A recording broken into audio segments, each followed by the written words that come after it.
আসসালামু আলাইকুম everyone. Senior ma'am গল্পের দ্বিতীয় পার্ট। তো চলো বেশি কথা না কইয়া গল্প শুরু করা যাক। ম্যাম বলল, কি হলো বলো, তোমার নাম কি?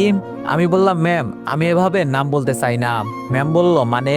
আমি বললাম, মানে যেই দিন আপনার সামনে আসবো আমি চাই সেই দিন আপনি আমার সবকিছু জানতে পারবেন। ম্যাম বলল, বাহ, ব্যাপারটা কিন্তু অনেক ইন্টারেস্টেড, অনেক কিছু লুকিয়ে আছে তোমার মধ্যে, অনেক রহস্য। আমি বললাম, আমি চাই সেই রহস্য আপনি নিজেই উদ্ঘাটন করেন। ম্যাম বলল, আচ্ছা ঠিক আছে, আমি তোমার রহস্য খুঁজে বের করব অবশ্যই, কিন্তু আমি বললাম, কিন্তু কি? ম্যাম বলল, কিন্তু এখন তোমাকে আমি কি নামে ডাকবো? এই লাইনটা যেন আমাকে একটু ভাবিয়ে তুললো। এখন আমাকে কি নামে ডাকতে পারে? ম্যাম আবার লিখলেন, কি হলো বলো, তোমাকে কি নামে ডাকবো? আমি চোখ বন্ধ করে কিছুক্ষণ ভাবলাম, তারপর টাইপ করতে শুরু করলাম। আমি বললাম, ম্যাম আমি চাই আপনি আমার কবিতার ছন্দে আমাকে খুঁজুন, যার প্রতিটা শব্দে আপনি আছেন সেই তো আমি। একটু থেমে আবার টাইপ করলাম, ম্যাম আমাকে আপাতত পিচ্চি স্বপ্নচারী নামে ডাকতে পারেন। ম্যাম বলল, পিচ্চি স্বপ্নচারী সেটা আবার কেমন নাম? আমি বললাম, এই নাম দিলাম কারণ যে আপনার স্বপ্নে হাঁটে আর বাস্তবে আপনাকে খুঁজে বেড়াই নিঃশব্দে সেই তো স্বপ্নচারী। আর আমি আপনার থেকে ছোট, তো পিচ্চি স্বপ্নচারী। ম্যাম এসএমএসটা দেখে একটু মুচকে হাসির ইমোজি দিলেন। আমার হৃদয় স্পন্দন যেন একটু বেড়ে গেল। ফোনের স্ক্রিনের দিকে এক দৃষ্টিতে তাকিয়ে রইলাম। তারপর আবার ম্যামের রিপ্লাই এলো, তুমি সত্যিই পাগল আর অন্যরকম রোমান্টিক। আমি তোমাতে যে আসক্ত হয়ে যাচ্ছি পিচ্চি স্বপ্নচারী। আমি বললাম, মন যা চাই তাই করতে দিন ম্যাম। ম্যাম বলল, তবে মনে রেখো আমি কিন্তু একদিন ঠিকই তোমাকে খুঁজে বের করব, তখন কিন্তু মুখ লুকিয়ে পালাতে পারবে না। আমি মুচকে হেসে বললাম, ঠিক আছে ম্যাম, আপনি যদি খুঁজে পান আমি ধরা দেব। এমন মুহূর্তে মনে হচ্ছিল জানো, এই জীবনে আমি কিছু একটা ঠিক করেছি। এই মানুষটা যাকে সবাই ভয় পায়, তিনি ক্লাসে সবার সামনে রাগী কণ্ঠে কথা বলেন, তিনি এতটা নরম এতটা মায়াবী হতে পারে সেটা কল্পনাও করিনি। কিছুক্ষণ পর ম্যাম আবার বলে উঠল, আচ্ছা আজকে তো অনেক কথা বললাম, আমাকে একটা কবিতা শোনাও, আমি শুনে শুয়ে পড়ি। কাল ক্লাস আছে, তোমার ক্লাস নেই? আমি বললাম, আছে ম্যাম, আপনার ক্লাস করার জন্য হলেও যাব। ম্যাম বলল, তাই নাকি? আমি বললাম, জি ম্যাম। ম্যাম বলল, ওকে, এখন একটা কবিতা শোনাও আমার জন্য। আমি বললাম, ওকে ম্যাম, এটা শুধু আপনার জন্য। বলেই আমি টাইপিং করলাম, রাতের আকাশে চাঁদের আলো, তবুও চোখে ভাসে এক মুঠো আলো, যিনি আগে ঝড় তোলেন ক্লাসরুমে, আসলে তিনি হৃদয়ের গভীরে বাক্রূপে। আপনি আছেন বলেই তো স্বপ্ন দেখি, ঘুম ভাঙলেও থেকে যায় আপনার রেখি, চোখের সামনে নয় তবুও মন জোড়ে আপনি, নিঃশব্দে ভালোবাসি, নামহীন সেই স্বাক্ষর আমি। আপনি আছেন বলেই রাতটা রঙিন হয়, স্বপ্নের ভেতরেও আপনার মুখ খুঁজে রয়। আমি তো শুধু একজন পিচ্চি স্বপ্নচারী, আপনার হাসিতে বাধ্য আমার হৃদয় যাত্রী। আপনি যখন বলেন তোমায় খুঁজে নিব, তখনই মনে হয় এই জীবনটা স্বপ্নেও বেশি কেব। আপনার একটুখানি যত্নে মন ভরে যায়, আপনি আছেন বলেই তো প্রেমের কবিতা হয়। কবিতাটা শোনার পর ম্যাম কয়েকটা হাত পাঠিয়ে দিল। তারপর বলল, কিভাবে এত সুন্দর কবিতা লেখো? আমি মোবাইল হাতে বসে আছি, বারবার পড়ছি ম্যামের মেসেজটা, চোখে মুখে এক ধরনের লজ্জা আর গর্ব মিশে যাচ্ছে। আমি বললাম, আপনাকে তো দেখেই লিখি ম্যাম। অনেক হচ্ছে সবচেয়ে বিশ্বস্ত বুকমেকার, পিএইচডি এবং সিরিয়া এই অ্যাপের অফিসিয়াল পার্টনার। এই অ্যাপে আপনি cricket, football, tennis live match দেখে এবং তাদের ভবিষ্যৎবাণী করে সহজেই অর্থ উপার্জন করতে পারবেন। সেই সাথে বিএমডব্লিউ গাড়ি, আইফোন, ল্যাপটপ এবং আরো অনেক নগদ পুরস্কার জেতারও সুযোগ রয়েছে। এই অ্যাপটিতে আপনি ক্র্যাশ ক্রিস্টাল 21 ইত্যাদি গেম খেলে সহজেই আয় করতে পারবেন। আপনি বিকাশ, নগদ, রকেট, ব্যাংক, ক্রিপ্টো, পেপাল এবং অন্যান্য সহজ পদ্ধতির মাধ্যমে সহজেই আপনার জেতা টাকা তুলতে পারবেন। এখানে আপনি 24 ঘন্টা 7 দিন গ্রাহক সহায়তা পাবেন। তাই এখনই গুগলে অনেক সার্চ করে প্রথম ওয়েবসাইটে গিয়ে রেজিস্ট্রেশন করুন। আর হ্যাঁ, রেজিস্ট্রেশনের সময় আমার প্রোমো কোড ভোটো7 ব্যবহার করে প্রথমবার ডিপোজিটে 20,000 টাকা পর্যন্ত পান। আপনি না থাকলে আমার কলমও থমকে যাবে। Ma'am typing. ম্যাম বলল, তুমি আসলে প্লে বয়। আমি বললাম, চিসি ম্যাম, মোটেও না, বয়সে ছোট হতে পারি কিন্তু ভালোবাসতে জানি ম্যাম, আর আপনি ছাড়া কারোর সাথে এসএমএস করি না। ম্যাম বলল, তুমি শুধু পিচ্ছি না, পাকনা পিচ্ছি। আমি একটু হাসি দিলাম। ম্যাম বলল, আচ্ছা ভাই আমি ঘুমাবো। আমি বললাম, ওকে ম্যাম বাই। বলেই আমরা দুজনেই অফলাইনে চলে গেলাম। তারপর ম্যামকে কল্পনা করতে করতে কখন যে ঘুমিয়ে গেছি জানি না। সকালে ঘুম থেকে উঠে ফ্রেশ হয়ে নাস্তা করে নিলাম, তারপর রেডি হয়ে কলেজে চলে গেলাম। এসে দেখি সাকিব আগেই আসছে। ওকে বললাম, কিরে দোস্ত কি খবর? সাকিব বলল, ভালোই। আরে প্রেমিক সাহেব যে। আমি বললাম, চুপ ছালা, ক্লাসে চল, ম্যামের ক্লাস শুরু হয়ে যাবে আবার। সাকিব বলল, হ্যাঁ তা তো যাবেই, তোর রাজকন্যার ক্লাস যে। আমি বললাম, চুপ করবি তুই, বেশি কথা বলস। সাকিব বলল আচ্ছা সরি। তারপর আমরা দুজনেই গিয়ে জানালার পাশের সিটে বসে পড়লাম। 9টা বাজতেই ম্যাম যথারীতি ক্লাসে প্রবেশ করলো। আজকে ম্যাম ব্ল্যাক শাড়ি পরেছে, চুলটা খোলা, চোখে হালকা কাজল, ঠোঁটে একটা ক্ষীণ হাসি। দেখে আমার বুকের ভিতরটা যেন কেঁপে উঠলো। মনে হলো যেন সিনেমার কোনো দৃশ্য সামনে ঘটে যাচ্ছে। আমি তড়িঘড়ি করে পকেট থেকে মোবাইলটা বের করলাম, ডেস্কের নিচে লুকিয়ে ম্যামকে একটা এসএমএস করলাম। আজকে আপনাকে দেখে মনে হলো ভালোবাসা সত্যি কোনো রঙে বাধা নয়, কিন্তু আজ ব্ল্যাক রঙও প্রেমে পড়ে গেছে, কারণ সেটা আপনি পড়েছেন। ম্যাম হয়তো ব্যস্ত ছিলেন। কয়েক মিনিট পরে ম্যামের ফোনের ভাইব্রেট হলো। উনি ফোনের স্ক্রিনে তাকাতেই চোখে মুখে কিছুটা কনফিউজ হাসি নিয়ে ফোনের স্ক্রিনে তাকালেন। তারপর আশেপাশে তাকাতেই আমি তড়িঘড়ি করে চোখ সরিয়ে নিলাম। পাশ থেকে সাকিব কানের কাছে ফিসফিস করে বলল, এই শালা কি করছিস, ম্যাম বুঝে ফেলবে। আমি বললাম, ম্যামের সেই চাহনি আমাকে পাগল করে দিবে রে। উপস, ম্যামকে তো আজকে একদম ফাটাফাটি লাগছে রে ভাই। সাকিব বলল, চুপ কর ভাই, একটু আস্তে কথা বল, তুই তো দেখছি আমাকেও ফাঁসাবি। এরপর ক্লাস শুরু হলো, কিন্তু আমার মন তো ক্লাসে নেই। আমার চোখ শুধু ম্যামের প্রতিটা অঙ্গভঙ্গি, প্রতিটা শব্দ আর হাঁটার স্টাইল আটকে। এইদিকে একটু পর দেখি আমার মোবাইলে একটা এসএমএস এলো, আর এসএমএসটা দেখেই আমার মাথা ঘুরে গেল। কারণ এসএমএসটা এমন ছিল, এই তো একটা বোকামি করে ফেললে, আমি একটা হিংস পেয়ে গেলাম, তুমি আমাকে দেখছো মানে তুমি এই ক্লাসেরই স্টুডেন্ট। এখন আমার খুঁজতে আরো সুবিধা হলো। আমি এসএমএসটা দেখে জিব্বাতে কামড় দিলাম আর ভাবলাম আসলেই তো একটা বোকামি করে ফেললাম, শিট। তারপর আর কোনো এসএমএস না দিয়ে আমি ক্লাসে মনোযোগ দিলাম। ক্লাস শেষে ক্যাম্পাসে বসে আছি। এমন সময় ক্যাম্পাসের সবার সামনে সিনিয়র বড় ভাই ম্যামকে হাঁটু গেড়ে প্রপোজ করে বসলো। আমরা ক্যাম্পাসের সবাই হাঁ হয়ে গেলাম ছেলেটির সাহস দেখে। আমার তো সাহসের প্রশংসা করার চেয়ে রাগ হচ্ছে বেশি। আমার স্বপ্নের রাজকন্যাকে প্রপোজ করছে। ছেলেটি বলল, ম্যাম আমি আপনাকে অনেক দিন থেকেই ফলো করি, আমি আপনাকে অনেক পছন্দ করি, প্লিজ আমার লাল গোলাপের ভালোবাসা গ্রহণ করেন। দেখলাম ম্যামও ছেলেটার হাত থেকে ফুলটা নিল। আমি মনটা খারাপ করে চোখটা নিচু করে ফেললাম, আর সাথে সাথে থাপ্পড়ের সাউন্ড শুনতে পেলাম। আমি চোখ তুলে দেখি ছেলেটা বাম গালে হাত দিয়ে দাঁড়িয়ে আছে, আর ম্যাম রেগে আগুন হয়ে আছে। ম্যাম সাথে সাথে বলল, অসভ্য বেয়াদব কোথাকার, ম্যামকে রেসপেক্ট দিতে জানো না, কাকে কি বলতে হয় সেটাও জানো না, তোমাকে কলেজে অ্যাডমিশন দিয়েছে কে? ছেলেটি বাম গালে হাত দিয়ে মাথা নিচু করে বলল, সরি ম্যাম। ম্যাম বলল, ফার্দার যদি এইসব করতে দেখি সোজা কলেজ থেকে রেস্ট্রিক্টেড করে দিব। বলেই ম্যাম চলে যেতে লাগলো। সাকিব আমার কাঁধে হাত দিতেই আমি চমকে উঠলাম। তখন সাকিব বলল, দোস্ত দেখলি তো কেমন অবস্থা, তোরও পরিণতি আমি এরকম দেখতে পারছি, তাই সুযোগ থাকতে কেটে পড়, ম্যামের স্বপ্ন দেখা বন্ধ কর। আমি বললাম, শালা তুই আমার বন্ধু নাকি শত্রু বলতো, কই আমাকে একটু হেল্প করবি, তা না উল্টো আমাকে ভয় দেখাচ্ছিস। সাকিব বলল, বন্ধু বলেই তোর ভালো চাই, তাই সাবধান করছি। আমি বললাম, হয়েছে এখন বাসায় চল। সাকিব বলল, বলেই আমরাও যে যার বাসার দিকে রওনা দিলাম। গেটের সামনে আসতেই গেটে দেখতে পেলাম টুলেট বোর্ড ঝোলানো। কি ব্যাপার, আব্বু কি বাসা ভাড়া দিবে নাকি? তাড়াতাড়ি করে কলিং বেল চাপতেই আম্মু ভিতর থেকে দরজা খুলে দিল। আম্মু বলল, ভিতরে গিয়ে ফ্রেশ হয়ে নে, আমি খাবার দিচ্ছি। আমি বললাম, আম্মু বাইরে টুলেট বোর্ড লাগাইছো কেন, বাসা কি ভাড়া দিবে নাকি? আম্মু বলল, আমি বললাম, কেন? আম্মু বলল, তোর আব্বু ট্রান্সফার হয়েছে দিনাজপুর, তো সে ওখানে চলে যাবে, তোর পড়াশোনার জন্য আমি আর তুই যেতে পারছি না, কিন্তু বাসায় কিভাবে একা থাকবো, তাই তোর আব্বু উপরের ফ্ল্যাটটা ভাড়া দিবে। আসলে টাকার জন্য ভাড়া দিতাছি না, বাসায় মানুষ থাকলে ভালো লাগবে, সিকিউরিটির একটা ব্যাপার আছে। আমি বললাম, ঠিক আছে, তোমরা যা মনে করো। বলেই আমি উপরে চলে গেলাম। উপরে গিয়ে ফ্রেশ হয়ে নিলাম, তারপর খাওয়া দাওয়া করে রুমে শুয়ে আসি। হঠাৎ একটা এসএমএসটা অবশ্য ম্যামেরই। ম্যাম বলল, হাই পিচ্ছি স্বপ্নচারী। আমি বললাম, হ্যালো ম্যাম। ম্যাম বলল, বাসায় গেছো? আমি বললাম, আপনাকে রাখলে যে এত সুন্দর আর বেশি মায়াবী লাগে তা আগে কখনো খেয়াল করিনি ম্যাম। ম্যাম বলল, আমার আবার রাগী লোক কোথায় দেখলে? আমি বললাম, শুধু আমি কেন, ক্যাম্পাসের সবাই দেখছে। ম্যাম বলল, ও ওই ছেলের কথা বলছো? আমি বললাম, ম্যাম বলল, বেয়াদব একটা ছেলে, মাথাটাই গরম করে দিয়েছিল। আমি বললাম, ম্যাম একটা কথা বলবো? ম্যাম বলল, তোমার কথা শোনার জন্যই তো অনলাইনে আসি। আমি বললাম, সাহস করে বললাম, কিন্তু। ম্যাম বলল, আরে বলো, সমস্যা নেই। আমি বললাম, আমিও যদি কখনো এমন করি আপনি কি আমাকে এভাবে অপমান করবেন? ম্যামের রিপ্লাই আসতে একটু দেরি হচ্ছিল। আমার বুকের ভেতরটাই যেন টিপ টিপ শব্দ করছে। এই প্রশ্নটা করে বসেছি কেন? এখন যদি উনি রেগে যান, অপমান মনে করেন, হয়তো ব্লকও করে দিতে পারেন।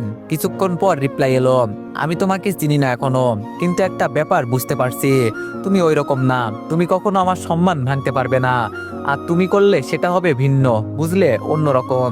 তার মানে বুঝতে পারলাম আমার জন্য একটু হলেও ফিলিংস আছে তার মনে। অনেক খুশি হলাম আমি।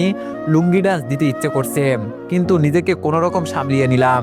তারপর ম্যাম নিজেই বলল, আচ্ছা একটা কথা বলি। আমি বললাম, জি অবশ্যই ম্যাম, বলেন।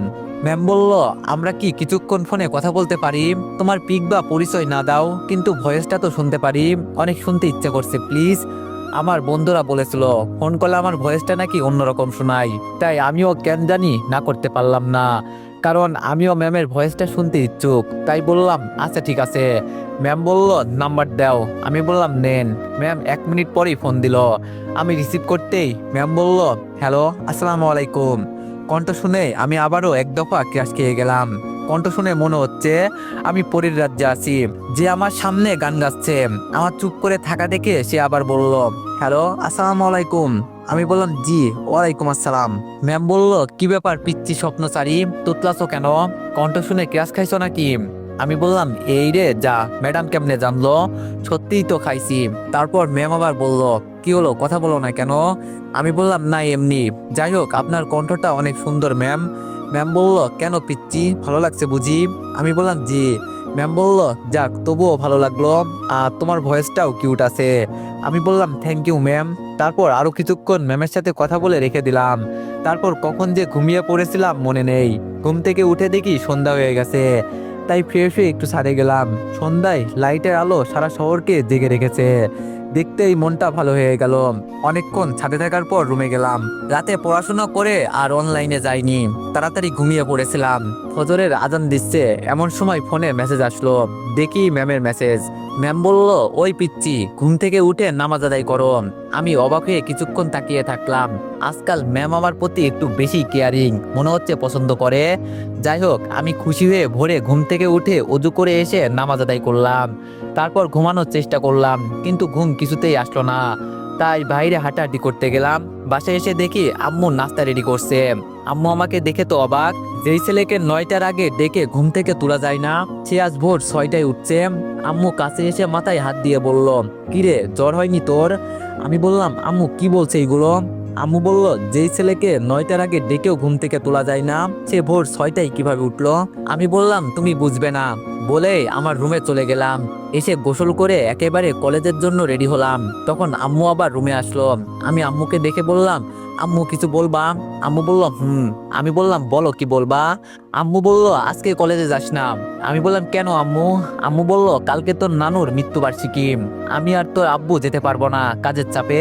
তুই যদি যাস খুব ভালো হতো। তোর মামা তোকে যেতে বলেছে। আজকে গিয়ে কাল মিলাদ করে কবর জিয়ারত করে চলে আসবি। আমি বললাম, কিন্তু আম্মু আমার ক্লাস আছে। আম্মু বলল, 2 দিন না গেলে কিছুই হবে না। আমি অনেক ভেবে আম্মুকে খুশি রাখতে বলেই দিলাম, ঠিক আছে যাব। আম্মু বলল, লক্ষ্মী ছেলে আমার, বলেই আম্মু অনেক খুশি হয়ে চলে গেল। আজকে আর ম্যামকে দেখা হলো না। সকালে খাবার খেয়ে আব্বু আম্মুকে বলে ব্যাগ গুছিয়ে রওনা দিলাম। আমার নানুর বাসা কুষ্টিয়ায় ছোট্ট একটা গ্রামে। গ্রামের নাম শিমুলপুর। বগুড়া গিয়ে কুষ্টিয়ার বাসে উঠে পড়লাম। ম্যামের জন্য অনেক মন খারাপ লাগছে, 2 দিন দেখতে পারবো না। যাই হোক, কয়েক ঘন্টা পর কুষ্টিয়া বাস স্ট্যান্ডে নেমে পড়লাম। রাস্তাগুলো অনেক পরিবর্তন হয়ে গেছে। অনেকদিন আগে এসেছিলাম, কিছুই চিনতে পারছি না। তাই একটা লোককে জিজ্ঞেস করলাম, এক্সকিউজ মি ভাই। লোকটি বলল, জি বলেন। আমি বললাম, শিমুলপুর যাওয়ার রাস্তাটি একটু বলে দিবেন? লোকটি বলল, জি, এই রাস্তা দিয়ে হেঁটে গেলে কিছুদিন পর একটা নদী দেখতে পাবেন। সেই নদী পার হলেই শিমুলপুর গ্রাম। আমি বললাম, ওকে ভাই, থ্যাংক ইউ। তারপর আমি লোকটির দেওয়ার নির্দেশন অনুযায়ী হাঁটতে লাগলাম। কিছুদিন পরে একটি নদী দেখতে পেলাম। নদীর ধারে এসে দাঁড়ালাম। বিকালের রোদ্রে আর নদীর পানি চিকচিক আলো শরীরকে আর মনকে এক অদ্ভুত শান্তি এনে দিল। নদীর ঘাটে এসে দেখি একটা ছোট নৌকা বাঁধা আছে। পাশে দাঁড়িয়ে আছে একজন মাঝবয়সী লোক। কাছে যেতেই উনি মুখ তুলে বললেন, শিমুলপুর যাবেন? আমি বললাম, হ্যাঁ চাচা যাব। লোকটি বলল, ওঠেন, ওপারে নামিয়ে দিব। নৌকায় উঠে বসলাম। পানির ঢেউয়ের শব্দে আর পাখিদের ডাক মিলেমিশে এক অপার্থিক পরিবেশ তৈরি করলো। নৌকা পার হয়ে যখন গ্রামের পথে হাঁটছি, তখনই চোখে পড়লো গ্রামের পরিস্থিতি, মাটির রাস্তা, বাচ্চার আর মাঠে ছাগল চড়াতে থাকা ছোট ছোট ছেলেমেয়েরা। শিমুলপুর এখনো আগের মতোই আছে, শান্ত, নিরিবিলি আর নিজের মতো করে গুছিয়ে থাকা একটা গ্রাম। নানুর বাড়ি গিয়ে দরজায় নক করতেই মামা দরজা খুলে দিলেন। মামা বলল, আরে শহরের রাজপুত্র রাকিব যে, আসো মামা, ভিতরে আসো। খবর না দিলে তো তোমাদের দেখাই মিলে না। আমি বললাম না মামা, সেরকম কিছুই না, আসলে পড়াশোনা নিয়ে একটু ব্যস্ত। একটু পর আমার নানি বের হয়ে আসলো, এসে উনি আমাকে জড়িয়ে ধরে বলল, কেমন আছো নানু ভাই? আমি বললাম আলহামদুলিল্লাহ ভালো, আপনি কেমন আছেন নানি? विला रिजॉर्ट और कई विकल्पों पर बिना किसी फिक्र के बुक करें। নানি বলল আলহামদুলিল্লাহ ভালো, নানুকে বুঝি একবারও দেখতে ইচ্ছা করে না? আমি বললাম ইচ্ছা অনেক করে নানু, ব্যস্ততায় আসা হয় না। তারপর এভাবে সবার সাথে কুশল বিনিময় করে রুমে ঢুকলাম। ভিতরে ঢুকে নানুর ছবি দেখে বুকটা হু হু করে উঠলো। এই মানুষটার হাত ধরে ছোটবেলায় মসজিদে গিয়েছি, ঘুমিয়ে পড়লে মাথায় হাত বুলিয়ে ঘুম পাড়িয়ে দিয়েছেন। কাল উনার জন্য মিলাদ আর দোয়ার আয়োজন। খাওয়া দাওয়া করে রাতে ছাদের উপরে উঠে চাঁদের আলোয় বসে আছি। বাতাসে ধান ক্ষেতের গন্ধ। গ্রামের নেটওয়ার্কের অনেক সমস্যা, তাই ম্যামের সাথে কথা বলতে পারছি না, মনটা অনেক খারাপ। হঠাৎ কারো আসার শব্দ শুনতে পেলাম, তাই তাড়াতাড়ি করে ফোনটা পকেটে রেখে দিলাম। পিছনে তাকিয়ে দেখি আমার মামাতো বোন মিম আমাকে দেখেই বলল, কেমন আছোস ভাইয়া? আমি বললাম ভালো আছি, তুই কেমন আছোস? মিম বলল, আমিও ভালো আছি। আমাকে চিনতে পারছো? আমি বললাম চিনবো না কেন, তুমি মিম। মিম বলল, যাক তবুও ভালো চিনছো, শহরে থেকে তো সাদা মুলার মতো হয়ে গেছো ভাইয়া। আমি বললাম এই খবরদার। মিম একটু হাসি দিয়ে বলল, তুমি তো আমাদের ভুলেই গেছো, আমরা গ্রামে থাকি বলে আমাদের ভালো লাগে না বুঝি? আমি বললাম এটা কি ধরনের কথা, এরকম বললে কিন্তু সত্যি আর আসবো না। মিম বলল, আচ্ছা সরি নাও। আমি বললাম তা তুমি এখন কোন ক্লাসে? মিম বলল, ইন্টার ফার্স্ট ইয়ারে ভাইয়া। তা আমাদের ভাবি কেমন আছে? আমি বললাম কে ভাবি? মিম বলল, আরে তোমার জিএফ। আমি বললাম ভালোই আছে। মিম বলল, তার সাথে কথা বলার জন্য ছাদে আসছো নাকি? আমি বললাম মিম বলল, দেখি ভাবির পিক। আমি বললাম আমার কাছে নেই। মিম বলল, মানে কি ভাইয়া, তোমার জিএফ আর তোমার কাছেই পিক নেই? কাহিনী কি বলো তো ভাইয়া? তারপর আমার আর ম্যামের ব্যাপারটা মিমকে সবটাই খুলে বললাম। সব শুনে মিম বলল, ভাইয়া তো পুরোই সিনেমার মতন, কিন্তু ভাবিকে দেখার খুব ইচ্ছে ছিল। আমি বললাম বিয়ের পরে দেখো। মিম বলল, ঠিক আছে, অপেক্ষায় থাকলাম। কিছুক্ষণ পর নানি নিচ থেকে ডাক দিল। তখন মিম বলল, আসো দাদি ডাকতেছে, নিচে আসো। আমি বললাম বলে আমি আর মিম নিচে চলে আসলাম। তারপর নানির রুমে আরো কিছুক্ষণ আড্ডা দিলাম। তারপর আমাকে থাকতে দেওয়া রুমে এসে ঘুমিয়ে পড়লাম। পরের দিন সকালে ঘুম থেকে উঠে ফ্রেশ হয়ে খাওয়া দাওয়া করে নিলাম। সকাল থেকে মিলাদের জন্য আয়োজনের জন্য সবাই কাজে লেগে পড়েছে, তাই আমিও সবার সাথে কাজে লেগে পড়লাম। দুপুরের মধ্যেই অন্যান্য খালাখালু আর ভাই বোনেরা চলে আসলো, তাদের সাথে কথা হলো। বিকালে মিলাদের জন্য বাসায় মানুষ আসতে শুরু করলো। সন্ধ্যার মধ্যে মিলাদ আর কবর জিয়ারত ছেড়ে রাতে খাওয়া দাওয়ার আয়োজন করা হলো। খাওয়ার শেষে মানুষজন চলে গেল, আমরাও খেয়ে নিলাম সবাই। রাতে বাসার উদ্দেশ্যে বগুড়া রওনা দিতে চাইলাম, কিন্তু মামা নানি মামি কিছুতেই আর আসতে দিল না, তাই বাধ্য হয়ে আর এক রাত থাকতে হলো। রাতে সব খালারাও থেকে গেল, তাই নানি খালা সব ভাই বোন মিলে অনেক জমিয়ে আড্ডা মারা হলো। আমার আম্মু থাকলে আরো অনেক আড্ডা জমতো। কতদিন পর আমরা সব খালাতো মামাতো ভাই বোন একত্রে হয়েছি তা বলা মুশকিল। সবাইকে দেখতে পেয়ে আমার অনেক ভালো একটা সময় কাটলো, তাই সারা রাতি সবাই আড্ডা দিলাম। ভোর রাত্রে একটু ঘুমিয়েছিলাম, ঘুম ভাঙলো দুপুর 1টায়। উঠে তো আমি নিজেই অবাক, কখন এত ঘুমালাম আর মামা মামিও ডাক দেয়নি। ঘুম থেকে উঠে একেবারে গোসল করে খাওয়া দাওয়া সেরে নিলাম। বিকালের দিকে সবার থেকে বিদায় নিয়ে বগুড়ার উদ্দেশ্যে রওনা দিলাম। আসার সময় নানি আমাকে জড়িয়ে ধরে অনেক কেঁদেছেন, আমারও তখন মন খারাপ হয়েছিল। মিম আসার সময় ফিসফিস করে বলল, ভাইয়া পরের বার তোমাদের ওখানে গেলে যেন ভাবিকে দেখতে পাই। আমি বললাম ইনশাল্লাহ। বলেই রওনা দিলাম। মামা নদী পার হয়ে এসে বাস পর্যন্ত এগিয়ে দিয়ে গেল। প্রায় 4 ঘন্টা জার্নি করে রাত 8টায় বগুড়া বাস স্ট্যান্ডে নামলাম। সেখান থেকে সিএনজি করে 9টার মধ্যে বাসার সামনে চলে আসলাম। ভাড়া মিটিয়ে দরজার কলিং বেল চাপতেই আম্মু দরজা খুলে দিল আর বলল, কিরে কেমন আছিস? আমি বললাম ভালো আছি আম্মু, তবে অনেক টায়ার্ড। আম্মু বলল, ঠিক আছে, ফ্রেশ হয়ে খেয়ে রেস্ট নে। আমি বললাম, খাবো না আম্মু, ঘুমিয়ে যাব, কাল সারা রাত জেগেছিলাম, খালা নানি মামা মামি ঘুরতে দেয়নি। আম্মু বলল, অনেক মজা করলি মনে হয়, তুই তো যেতেই চাইলি না। আমি বললাম, মজা করছি, কিন্তু তোমাদের অনেক মিস করছি। আব্বু হঠাৎ পিছন থেকে বলে উঠল, কেমন মিস করছো তা তো আমাদের জানাই আছে, একটা ফোনও করনি, আর আমরা করলে তবুও বন্ধ। আমি বললাম, আসলে আব্বু গ্রামের নেটওয়ার্ক অনেক সমস্যা, তাই। আর 2 দিন হলো ফোনে চার্জ শেষ হয়ে গেছে, এই জন্য ফোন বন্ধ হয়ে গেছে। আম্মু বলল, ঠিক আছে, তুই উপরে যা, ফ্রেশ হয়ে রেস্ট নে। তাই আমি উপরে গিয়ে ফোন বন্ধ অবস্থায় চার্জে দিয়ে ফ্রেশ হয়ে নিলাম। এসে অনেক ক্লান্ত লাগছে, তাই বিছানায় গায়ে লিয়ে দিতেই ওই অবস্থায় ঘুম চলে এসেছে। ঘুম থেকে উঠলাম সকাল 9টায়। আজকে শনিবার, তাই কলেজ নেই। হাতে ব্রাশ নিয়ে চোখ ডলতে ডলতে ছাদে চলে গেলাম। ছাদে যা দেখলাম সেটা আমার বিশ্বাসযোগ্য ছিল না। চোখ আমার কপালে উঠলো, ঘুম এক নিমিষেই উড়ে গেল, কারণ ছাদে ছিল। তো এভরিওয়ান, নেক্সট পার্টের জন্য সবাই একটু বেশি বেশি লাইক আর কমেন্ট করে দিও। ধন্যবাদ।